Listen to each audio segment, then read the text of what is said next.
This year we wanted to try to find something that was digging deep, that was looking at the past, at the present, but somehow also at the future. The selection we made for Story of the Year, it had everything.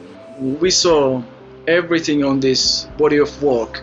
There were incredible contenders, there were incredible subjects, and it was a difficult decision. You're looking at a series of images that attempt to tell a story, and it certainly requires a lot more skill and narrative qualities, in the sense that a few images coming together to tell not just about what we see in front of us, but also the nuances of the story. We were looking for not only powerful narrative, but I think we were looking for a surprise. We wanted in-depth story. The story which is not many times seen by the world. It should be a project that be full of the detail and also to make some impact after announcing it.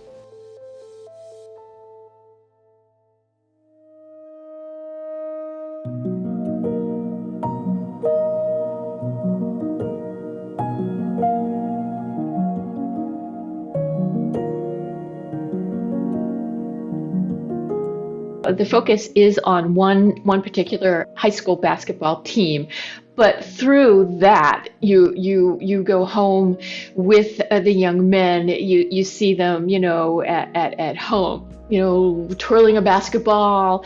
You see them in the locker room. I mean, you feel these young men as teammates, and you also feel the outreach back home into their communities. I think the Flint story is an incredibly powerful way to show us what sport can do in terms of holding communities together, bringing communities together. This story is beautifully shot in black and white frames and wonderfully edited. What I also like about this story is that it gives another nuanced look into Black lives in America beyond the protests and the BLM sort of movement.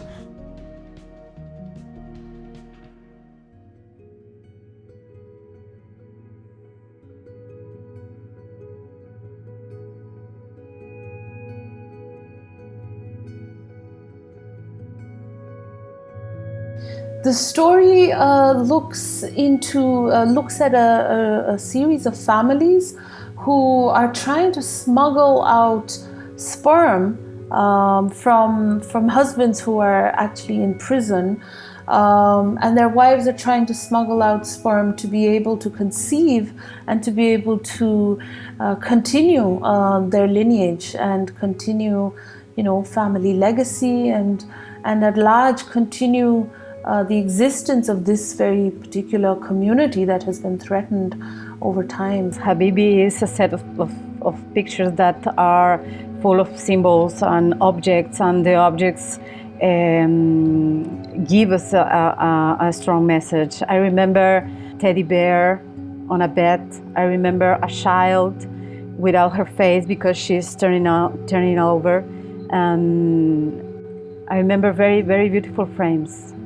If you see all the individual photo is really interesting when it comes about the composition, about the details, and it's beautiful as individuals. But when you bring all together, it's about crisis, it's about human rights and how people are suffering that they cannot have their own baby, and they have so many barriers.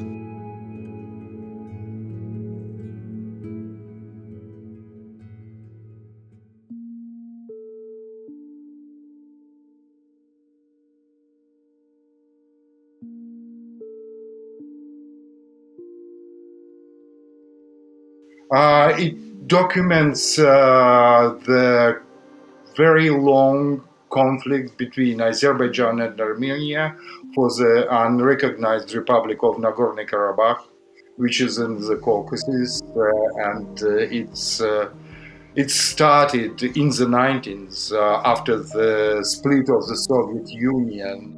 This is a story about the tragedy of people who lost their homes, who lost their land. And it doesn't matter what war it is. It happens in every war. People lose their homes, their lands, their hope. Having this set of emails together is giving us a story and also a detail of what's happening. And I think after seeing this story, you are thinking how you can make some impact. I think that the language which the photographer chose to express, it's not, bombs flying, bullets flying, people dying. It's about the fragility of people who suffer. So I think by putting it on the WordPress photo platform, especially for someone like me or my neighbors or my family or my friends, they will get a deeper insight into exactly maybe beyond the news, beyond the sort of headlines. And I think that's why a platform like WordPress Photo exists.